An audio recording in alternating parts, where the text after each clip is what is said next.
Okay, let's draw some creepy eyeballs.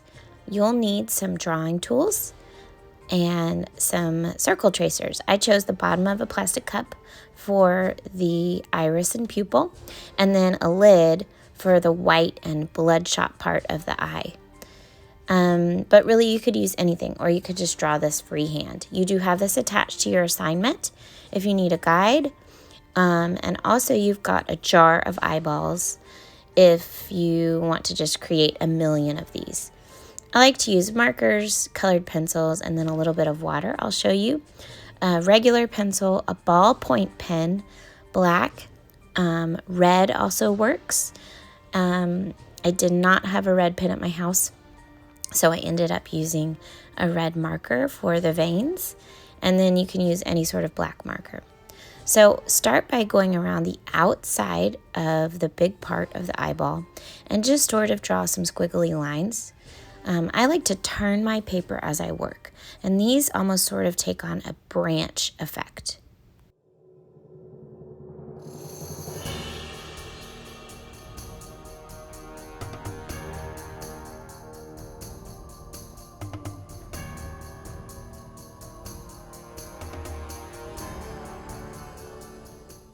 Next, trace over these lines with a black pen, or you could just skip to a red pen or a thin red marker.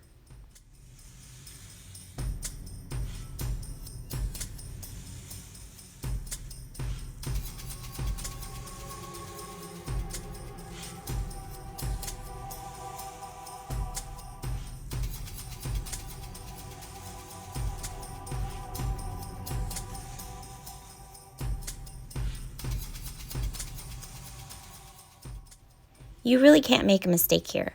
Honestly, you don't even have to add all these veins. You could just leave it white if you wanted to. Let's add some shading around this part of our eyeball.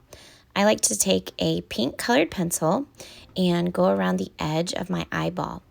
I make it darker at the very edge and then lighter as it goes in toward the middle.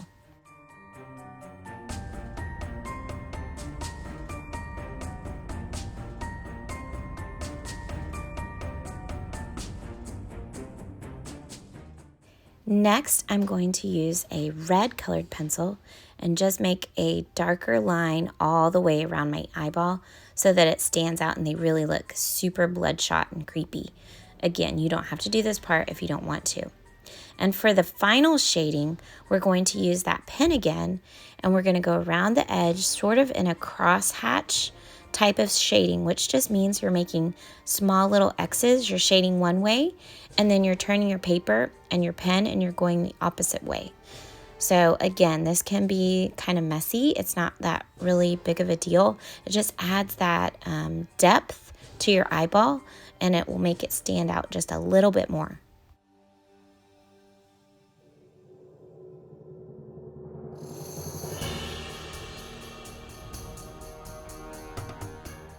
Okay, let's move on to the iris and the pupil.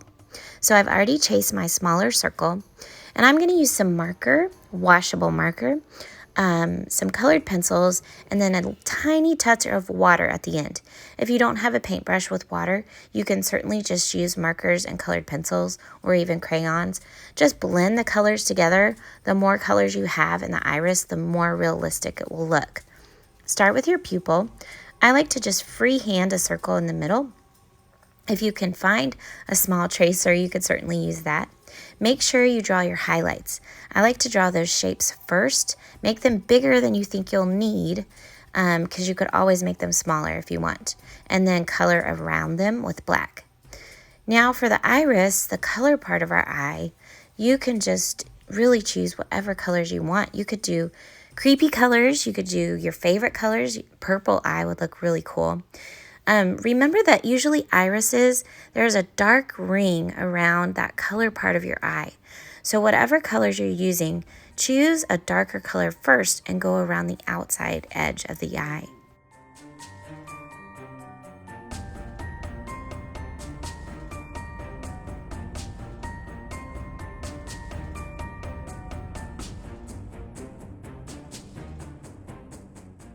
From here, just get creative with color. You can switch between using colored pencils and splotches of marker. I'm choosing to make a brown, green, hazel eye. And because I'm going to use the water in just a minute, I'm not coloring all the white space in. If I didn't have water, I would color all of the white space in. I would use colored pencil and then probably some marker to add some deeper color.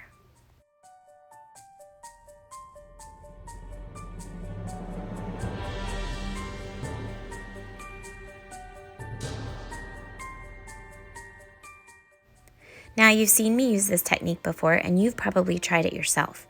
If you don't have a paintbrush, you could even dab water on with your finger. If you're at home, maybe you could use a Q-tip. This little iris is so small that it doesn't take much. And I'm just blotting over it with my paintbrush, and the colors start to blend together. It's just almost like a watercolor effect.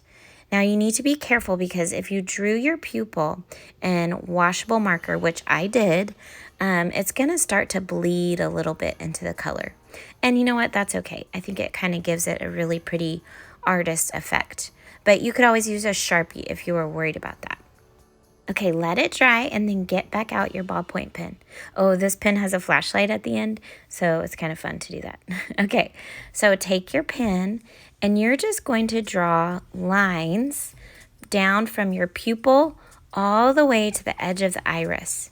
I almost do like a skinny little loop effect, and it goes all the way down, all the way around. And this just creates that really nice texture and realistic layer of your eye.